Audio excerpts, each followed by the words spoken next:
سلامة عنا هبلنا كبرات خطاتلتي تجري ميديا نيتور نلو مزولنا يوم وانا وزعباتات حيزنا لكم لنا سناي مكتتال كون لكم تمنينا عب شديش تورح طرح لعلي 4 كل تنشيح سراويت بلصقنا 5 تباتاتنا يقلص اللهم عب زحلف شديش تاوارح جميرو كساب حزين سراويت بلصقنا ناب دوات تجري تتصقع الاوان 4 كل تنشيح ابارا سراويت بلصقنا كاب سراح وصا خوينم تباتاتينم يولو فلفلاتنا ازوم زتباتاتنو 4 كل تنشيح أبلاد سراويت بلصقنا كابز توهاو مقداج ناملعو ناب فانو ناو اونك سراويت تقرين كمز تواتاتونيو نناي وطادراين فلفلات زردوم بفلاي دما عطقات فانو اقوان قداج نزنقاساسو أبلاد سراويت بلصقنا كم مورتارن ديشقان نزتعاطقو بركت زبادا گنزب اناخفرو كمزوس دوومن قليوم مسبو علم كم زسلفوومن ناو غزون كخود نزدولي دما ناو غزون كم زسدوومنيو تحبيرو زلوم ازي مفراس سراويت حمام رئيسي خوينوهم زتوهالو محاور سراويت بلصقنا امرارحا اتسرعات مرمراتات والا كوان تجمرو زمصو ولوط خمزه يلونيم فلفلات وسيهم زردو بفلاي دما كاب استفالاري كابتات ايثيوبيا ناوصنا بدوات تግራይ አበዘስ ፈረሉዋን ቁጽሪ ካብ አሃዶም እና ሞልቆ ዝጠፍ ሰራዊት በበዝሕ ወሲኹ ምህላውን ንምፍላጥ ተኻይለሎም ናብቲ ዝቕጽል ክንሰግር بزعباتي أبي إثيوبيا ناتبارشوا زخيد زلوا زولوا سبيلاوي ناصنة ملكيتهم 4 حدن هاجرات سخفتن كم زجلس تحبيرهم 4 حدن هاجرات زحقوا وجلة نب بايتوس أو مسألة حورات هاجرات أبي زلا أخذ بدبن بزعباتي أبي إثيوبيا ناتبارشوا زخيد زلوا سبيلاوي ناصنة تسمعوا سخفتا جليس اللهم اتن هاجرات أبتينا حوار دبدبين نتي إثيوبيا مس بايتوس أو مسألة حورات هاجرات متحبرن اتكومشن أبي سرو دهساس مزاجبتي سأو مسألة هاجرات تجورز صنحت أو انتوي تصادفوا وكان تتردو يبل التصحف نتي تهاجر قبل علي جازيتنياتن تطاقتيسو أو مسألة تفصم زلا قفعتاتن إيدون ناوي ما أسرتن جنا كونينن اللوام بسنكيتي ناسخ زخيز زلو تجبارات قليوم ناو سدتكم روحو كم تجددون عمل كيتنين بتوسخ دما تهاجر شعاي هاجر أو مرز أنا مكير أبي تدلو لزل أوان مثل حساب كانت سنة بمجلس سلاموي متخاون تسارن محلاو كم زدلي اتن هاجرات اسميرانين ابي مودات ادما نتي ابي سمين ايثيوبيا مالتون تግራይ ከየጋጥም ስጋዞሎ ጎንጽኝ ابي ምጉዳል ኩሎም ወገናት ንመሰጋገሪ መስርሕ ፍትህን ሃገራዊ ዘተን እናሰጎሙ ስምምዕ ሰላም ፕሪቶሪያ ከኹሩ አተሐሳሲበን اتن ابي ፈለማ ናይዙ ሰሙን ነዚ ደብዳቤ ናብ ላዕለዋይ ኮሚሽነር ሰው መሰላት حورات ሃገራት ዘقرባ 40 ሃደን ሃገራት ابي ጀኔቫ በዝርከብ حورات ሃገራት ካልኦት ሃገራውያን ተካራትን ቆም ተወከልቲ حبرة أوروبيين نابز غصل كنسجر كاب جيزيوم محدار تقرأي عيسرا أبلا سحقفلو خنا بدي سوا آتيو مزل مزرارة وخوين قني لهم اتي بترقاقامي أبي مرخو بزوهان زغرب زلولو تقرأي نادي سوا آتيو زبل زينا قلو لاو تقرأي بسلام او مجدن مفتح زلو توفاينت دقي مزر ايرلن مبال دمايو زوزع زلو يخون برت حبريتا حاصت مخانن بنايك ادم فيديو مخانن يزرب زلوم مع خنات زينا فيدرال دما أبي دروخينات كم زلو زمالخت بروباغاندا أبي مسرح اللو يولو وهاو تريتهم صمدون خينات زغبر مدلاو زل بروغرامات يدالو مهلاوم دما نايزي ملكت غيروم زوسدوم مكتل غيزيام محدار تግራይን مكتل ابو انبر ودو حوحاتن ايت امانيلا سفام እዚ ቪዲዮ ኣብ ወርሒ ሕዳር 2017 ዓመተ ምህረት ምስ መንግስቲ ኢትዮጵያ ዝተገበረ ርክብ እዩ ክብሉ ገሊጾም ንምንታይ ሕዚ ድሕሪ ዓመት ነዋርሕን ክወጽ ኣዘራራው ክኸውን እንተደልዩ ግን ካልእ ዝተሓሰበ ኣበር ስለዘሎ ይብሉ ኣይተ ኣማኒኤል ኣመራርሓ ሕወሓት ዝሓወሰ ብግዚያዊ ምምሕዳር ትግራይ ዝምራሕ ጉጅለ ንኣዲስ ኣበባ ክገይሽ ዝብል ቅድሚ ሰሙናት ክወጽ ዝቐነየ ሓበሬታ እዩ ከም ሓበሬታቶም ፍልፍላት ህዝቢ ትግራይ ነቲ ብቤት ምክሪ ፌደሬሽን መረፃ ቦርድን ዝተመሓላለፈ ውሳነ ስዒቡ ኣብ መላእ ትግራይ ድሕሪ ዝተገበረ ሰልፊ ተቃውሞም ካብ ላዕለዎት መራሕቲ ኢትዮጵያ ናብ መራሕቲ ትግራይ ብስልክ ብምድዋል እቲ ኣብ መገሻ ኣዘርባይጃን ዘሎ ቀዳማይ ሚኒስትር ዶክተር አብይ አሕመድ ምስ ተመለሰ ነቲ ይንህር ዘሎ ወጥር ምርድዳእ ንምዝሓል ኣመራርሓ ትግራይን ፌደራልን ተራኺቦም ክዝትይሉ ምርድዳእ ከም ዝተገበረዮም ሓቢሮም ነይሮም ኣብቲ ጉዕዞ ላዕለዎት ኣመራርሓ ሕወሓትን ግዚያዊ ምምሕዳር ትግራይን ከም ዝሳተፉን ድሕሪ ምምላስ እቲ ቀዳማይ ሚኒስትር ድማ ንምልዛም ክገሹ ትጽቢት ከም ዝግበርዮም እቶም ፍልፍላት ብእዋኑ ኣረድዮም ነይሮም። ቤት ምክሪ ፌደሬሽን መረፃታት ጣብያ ራያ ጸለምቲ ምዕራብ ብተነጽሎ በይናዊ ናብ ሪፈረንደም ዝወስድ ሕገ መንግስታዊ ውሳነ ምውሳነ ስዒቡ ኣብ ህዝቢ ትግራይ ቁጥዕ ከም ዝቐስቀሰን ነቲ ካብ ጫፍ ናብ ጫፍ ዝተገበረ ተቃውሞ ንምዝሓል ብውድብ ስምረት ክሲ ተኣጊዱ ዝብል መዘናግዒ ካሊእ ድራማ ከም ዝተመሓላለፈን ነቲ ውሳነ ንምቋም ኣብ መሬትናን መንነትናን ኣይንደራደርን ዝብል ሰልፊ ኣብ መላእ ትግራይ ከም ሳለጠ ዝዝከር እዩ። ብዙሓት ተንተንቲ እስራኤልን ኣሜሪካን ብሕብረት ኣብ ልዕሊ ኢራን መጥቃዕቲ ምኽፋቶም ገለ ወገናት መንግስቲ ፌደራል ነቲ ኩነታት ተወሊጹ ኣብ ልዕሊ ኤርትራ ኩናት ክኸፍት ይኽእል እዩ እንትብሉ፣ ገለ ድማ ኣብ ውክልና ኩናት ክነድድን ስልጣኑ ክህግርን ኣይደልን ንፋስ ኣሰላልፋ ክርእዩ ኢሎም ይምጉቱ እዮም። ጀነራል ታደሰ ወረደ ዝተዋሃቦ ናይ ሓደ ዓመት ስልጣን ኣብቂዑ ኣብዚ እዋን ካልእ ፕሬዚደንት ዝትከኣሉ ወርሒ እዩ ዘሎ። ግን እዚ ክውን ናይ ምግባር ተኽእሎ የለን ይብሉ ብዙሓት ተንተንቲ። ውዕሊ ፕሪቶርያ ኣብ ሓደጋ ከም ዘሎ ድማ የረዱ። ትግራይ ኣብ ውዕሊ ፕሪቶርያ ተዓዊታ እያ ዝብል ሓደ ተዓዛቢ ደማዊ ኩናት ክሕፀር ብውሕዱ ተኽሲ ጠጠው ምባሉ ምስ ተደራደርቲ ብማዕረ ብፅሒት ኣብ ቅድሚ ዓለም ንሰላም ቅርብነታ ኣረጋጊፃ እያ ይብል። ድሕሪ እቲ ውዕሊ ግን ብሽርሒ ፌደራል ተቐዲማ ክልተ ውድቕን ፍሽሉን ጊዜያዊ ምምሕዳር ብምትግባር ኣብ መንቀራቐር ኣትያ እያ ኢሎም። 3 ዓመት ወርቃዊ ዕድለ ባኺና ዝነበራ ሓይሊ ሚዛን ተመንዚዓ ናብ ልመናን ምሕፅንታን ወዲቓ እውን ሰማዒ ረኸበትን። እዚ ብውሽጣዊ ድኽመት ዝተፈጠረ ዝባኸነ ዕድል ክብል ይገልጾም። ክልተ ጌጋታት እዩ ትግራይ ናብ ደልሃመት እትይዋ ይብል እቲ ጸሓፊ።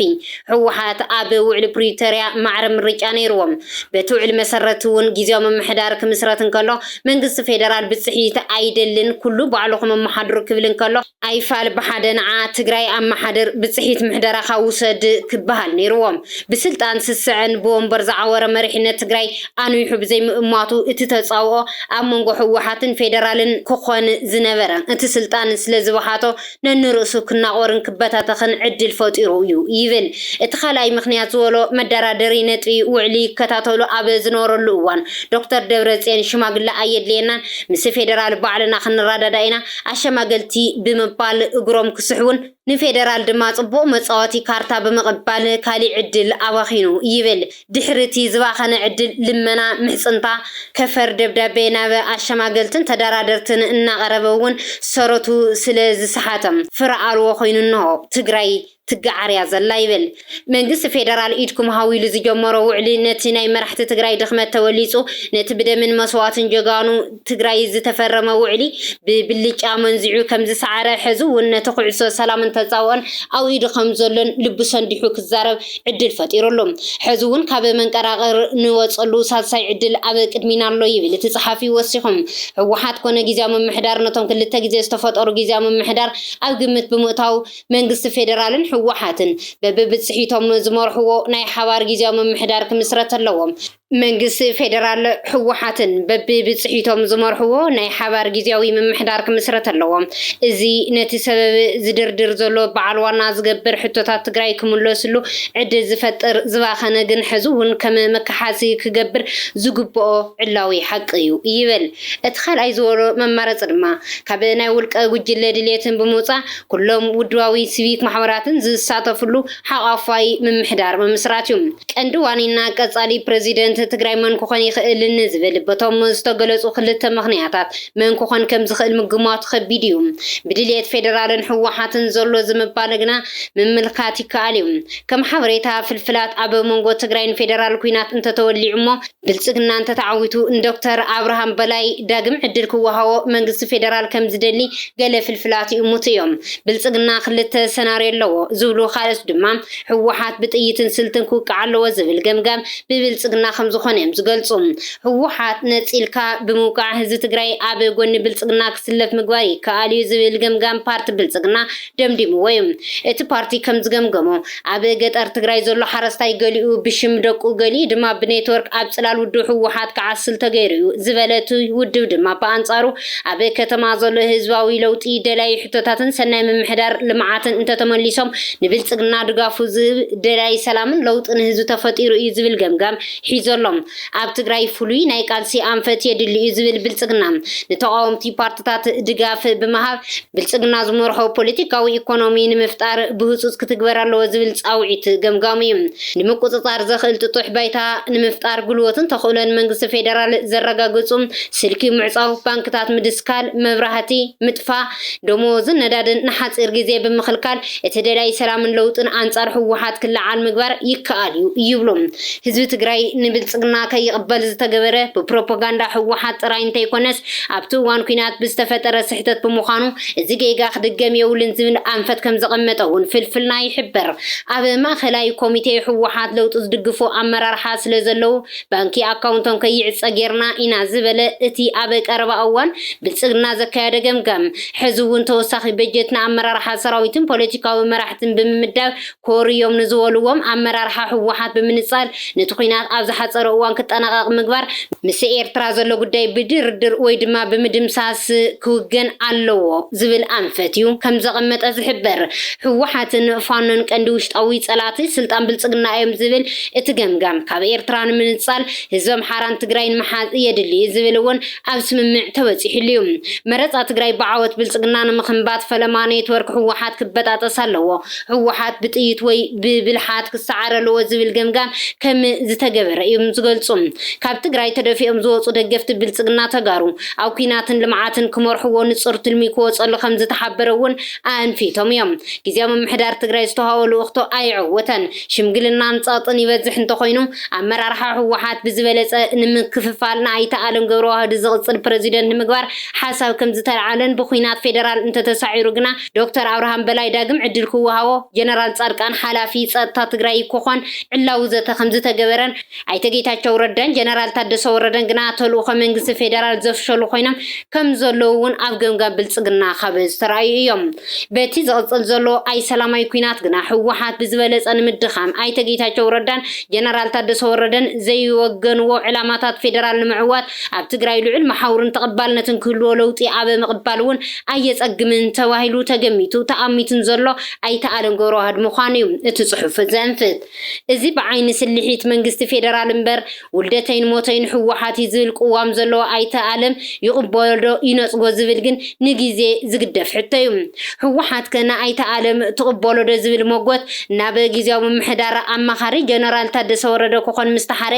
ዝገጠሞ ተቃውሞ ፈጸምቲ ህወሓት ብብልጫን ምርጫን ካድረ እዩ ተሳዒሩ እዚ ጉዳይ እውን ካልእ ሕቶ ዝፈጠረ እዩ ብወገን ትግራይ ግን ጀነራል ታደሰ ወረደ ክቕፅል ብምጋር ዝቕፅል ዘሎ መጥቃዕቲ ፌደራል ምስጋር ይኽእል እዩ ዝብል እንትኾን እዚ ቅቡልነት እንተስኢኑ ናይተ ኣማኑኤል ኣሰፋ ፕሬዚደንት ንምግባር ተተካእ መሪሕነት ብምሓዝዩ ዝኽየድ ዘሎ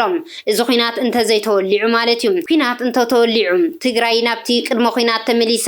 ዶክተር ደብረጽዮን ገብረ ሚካኤል ፕሬዚደንት ንምግባር ቅድመ ቅርፂ ምሕደራ ከም ዝተቐመጠ እዮም ፍልፍላት ዘረጋግጾም ነዚ ዘረጋግጽ ሓቂ ምስቲ ሕዚ ዘሎ ሰማይ ዝኣረገ ተጻውኦ ማለት እውን ኣመራርሓ ሰራዊት ፍትሒ ሚድያታትን ድሕንነት ሰራዊት ትግራይን ቅልጡፍ ምትዕርራይ ብምግባር ንመኸተ ዝኾነ ኣመራርሓ ሰይሙ ግዘን ቃታን ይጽበ ከም ዘሎ እቶም ፍልፍላት ይገልጹ እዮም ከም ኣብነት ድማ ኣብ ሰራዊት ኣመራርሓ ናይ ቦታ ሰብን ለውጥን ክግበር በዚ መሰረት ዋናን ቁንጭን ዝተባሃለ ናይ ድሕንነት ሰራዊት ስለያ ኣመራርሓ ንተወልደ ዕንበ ብምልዓል ንጀነራል ማሸበየነ ክኾን ኣብ ካልእ እውን ብተመሳሳሊ ምቅያር ክግበር ኣብ ስምምዕ ከም ዝተበጽሐ ፍልፍልና ዝገልጽ በቲ ካልእ መዳይ ድማ ድምፂ ወያነ ትግራይ ምትዕርራይ ተገይሩሉ ንመኸተ ድሉ ወሎ ኢሉ እንትግምግም መንግስታዊ ሚድያ ትግራይ ቴሌቪዥን እውን ንመኸተ ዝመርሑ ካብቲ ውሽጥን ከይኮነስ ካብ ነባራት ካድረ ሰመዚ ተሓርዮም ትእዛዝ ይጽበዩ ከም ዘለዉ ፍልፍልና ዝሕብር ኣይተ ጌታቸውን ጀነራል ታደሰ ወረደን መንግስቲ ፌደራል ዘቐመጦም ሽቶታት ውድቀት ትግራይ ከምቲ ዘቐመጦ ስለዘይሰለጠ ካልእ ዕድል ንምሃብ ኣይደፍርን ዝብል እውን እምነቶም እዮም ዘካፍሉ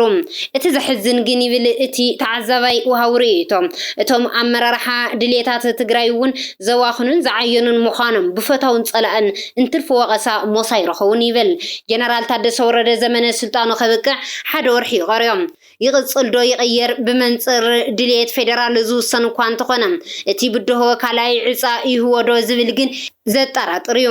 ቀጻሊ ዕፃ ትግራይ ግን ዝቕፅል ዕንክሊል እምበር ካብቲ ዓፀዎ ዘላቐቕ ሓዱሽ ኣጀንዳ ኣካያይዳን ክሳዕ ዘይወነነት ኣብ ብሉዕ ቁማር ፖለቲካ ጅሆ ኮይና ካሊእ ጣጣ ክትወልድ ትጽበላ ሓዱሽ ነገር ዝመጽእ ለውጢ ፖሊስን ስትራቴጂን انت تكبريهم باللجان مريجان أبي أحمد زتمنزع بريتوريا ببترودو بفقري يقلبس نزبل كلتي إمالسي أبا حدنتن جغننتن تغارو زمسراتيوم قديمو أبا زحالفة زحابورو شمقلنا زرربن تجميرالهم بزحات سبب بصحيت زحازلو أخو جيلة تغراي نبدي سابا كخيد زبل حبريتام حق انت داو خوينو ازي بعلونة وطر ززحل كوينات زترفن عبي عدليو خبلي زغالصام كبرات تخطاتلتي تغراي ميديا نيتورك نسعة زدالنا لكم اوانا وزعبا نزي مسل نيرو نمكتتالكم كابل بمسجينا سلام